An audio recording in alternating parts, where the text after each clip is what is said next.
वज़ीर आज़म शहबाज शरीफ से गवर्नर खैबर पख्तूनख्वा फैसल करीम कुंडी की मुलाकात। गवर्नर खैबर पख्तूनख्वा ने वज़ीर आज़म को दरियाए सवात में पेश आने वाले अफसोसनाक वाक़े के हवाले से ब्रीफिंग दी। वज़ीर आज़म का कीमती जानों के ज़िया पर अफसोस का इजहार। मुतालिका इदारों को इस किस्म के वाक़यात के तदारुक और रोकथाम के लिए अपनी इस्तेदाद बढ़ाने की हिदायत। मुलाकात में मजमूई मुल्की सूरत हाल पर भी तबादला ख्याल किया गया।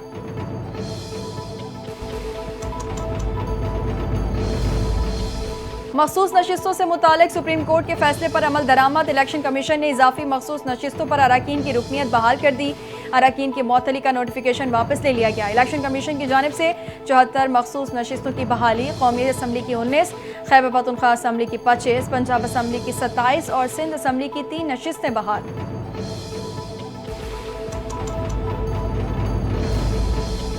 कौमी असम्बली सेक्रेटेरिएट के मुताबिक मखसूस नशिस्तों पर बहाल होने वाले अरकान का दोबारा हलफ नहीं होगा। खवातीन की मखसूस नशिस्तों से मुतालिक इलेक्शन कमीशन ने फैसला सुना दिया। इलेक्शन कमीशन का नोटिफिकेशन कौमी असम्बली सेक्रेटेरिएट को मौसूल हो गया। ज़राए कौमी असम्बली सेक्रेटेरिएट के मुताबिक असम्बली रिकॉर्ड और वेबसाइट पर 19 अरकान को दोबारा शामिल किया जा रहा है।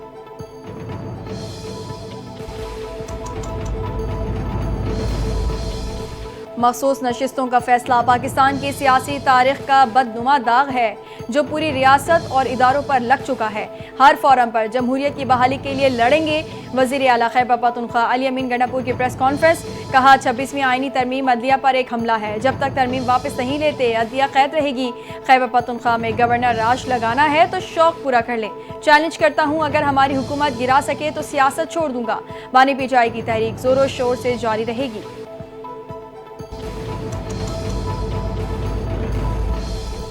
8 फरवरी को हम भूलेंगे नहीं। 8 दिहाइयों से पाकिस्तान को लूटा जा रहा है। जब तक पाकिस्तान की आवाम को नहीं सुना जाएगा तब पाक पतन में लोग अस्पताल में मरते रहेंगे।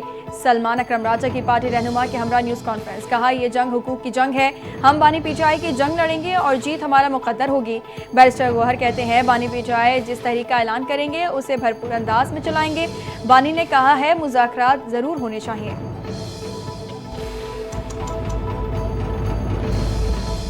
वज़ीर आज़म शहबाज शरीफ की हिदायत पर जमीयत उलमा इस्लाम के सरबराह मौलाना फजल रहमान को फ्रंटियर कांस्टेबलरी की सिक्योरिटी मिल गई। मौलाना फजल रहमान की रिहाइशगाह DI खान में सिक्योरिटी तैनात। ये इक़दाम मुमकिन खतरात के पेश नज़र वफाकी हुकूमत की हिदायत पर अमल में लाया गया।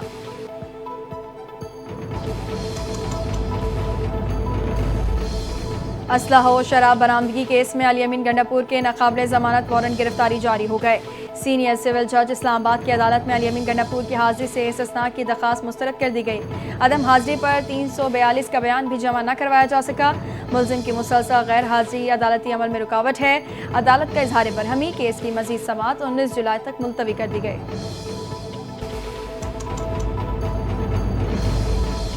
पंजाब असम्बली में अपोजिशन की हंगामा राय के मामले पर अहम पेशरफ सामने आ गई। 26 अपोजिशन अरकान के खिलाफ बाज़ाब्ता रेफरेंस तैयार कर लिया। तहरीक इंसाफ ने भी रेफरेंस का कानूनी मुकाबला करने का ऐलान कर दिया। अपोजिशन लीडर मलिक अहमद बचर कहते हैं, स्पीकर प्रेशर में हैं, मामले का कानूनी तरीके से सामना करेंगे।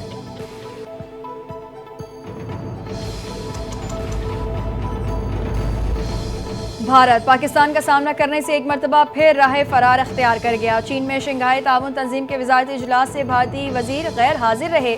विफाकी वज़ीर मवासिलात अब्दुल अलीम खान वफ़द के हमरा कॉन्फ्रेंस में शिरकत हुए। अपने खिताब में कहा, वाज़ेह हो गया भारत दीगर ममालिक का सामना करने से गुरेज़ा है। भारत को जिम्मेदाराना रवैये का मुजाहरा करना ही पड़ेगा। इलाक़ाई अमन के लिए भारत को एक अच्छे हमसाये की तरह रहना होगा।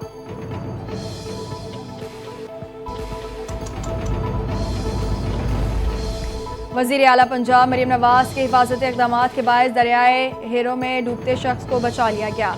अचक के करीब दरियाए हेरो में चौराहा अचानक सैलाबी रैली की लपेट में आ गया। इतला मिलने पर रेस्क्यू एहलकारों की बरवक्त कार्रवाई। 45 साला शहरी को सैलाबी रैली से निकाल कर महफूज मकाम पर मुंतकिल कर दिया। अल्लाह ने नई जिंदगी दी। मुतासर शख्स वज़ीर आला और रेस्क्यू टीम से इज़हार तशक्कुर।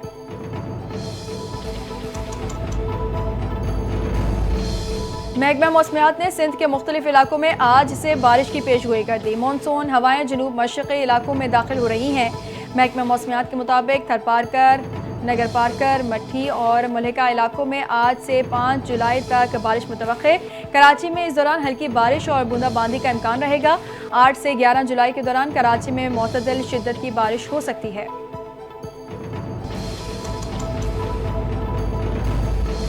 आईसीसी ने टेस्ट खिलाड़ियों की ताज़ा तरीन रैंकिंग जारी कर दी। इंग्लैंड के जो रूट बैटिंग रैंकिंग में बदस्तूर सर फहरिस्त, हैरी ब्रूक का दूसरा नंबर बरकरार। पाकिस्तानी बैटर सऊद शकील 1 दर्जे तनाजुली के बाद 11वें नंबर पर आ गए। मोहम्मद रिजवान 3 दर्जे तनाजुली के बाद 19वें नंबर पर मौजूद। बॉलर्स की रैंकिंग में भारत के बुमराह का पहला नंबर, नुमान अली 5वें पोजीशन पर आ गए।